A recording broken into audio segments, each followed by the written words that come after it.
İncəsənət adamları biraz özlərindən razı olurlar ki, necə mən təqdim edeyim, amma ki, bu lazımdır. Adı gözəl olan Telman Abbasquluoğlu. Sözün əsl mənasında onun təqdimata ehtiyacı yox idi.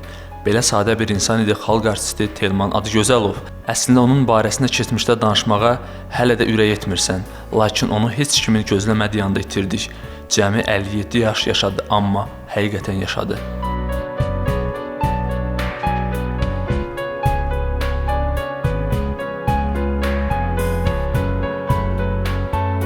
Akşam infarktı oldu, dünyasını dəyişdi.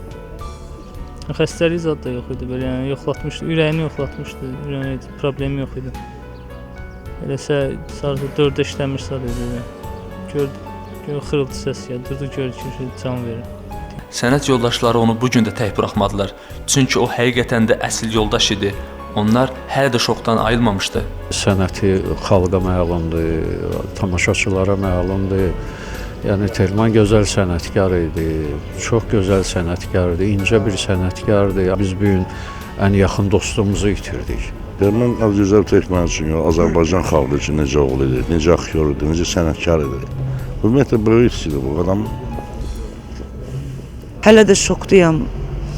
Bilmirəm, dünən 4-də danışmışam ondan, telefondan. Bugün də belə, hələ də inanmıram, hələ də şəkilə baxıram.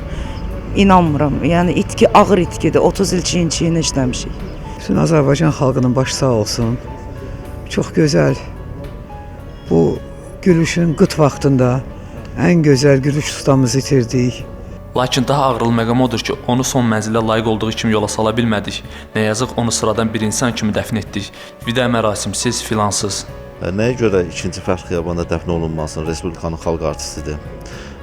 Orada yer olmadığı haqqında fikirlər bildirilir. Bunu bir mədəniyyət ocaqlarının birində, aktyorlar evində, musiqi komediya teatrında, mahnı teatrında və digər hansısa bir teatrda bu vida mərasimi keçirmək olardı. Aktyorun çalışdığı Milli Dram Teatrının təmirə dayandığı deyildi.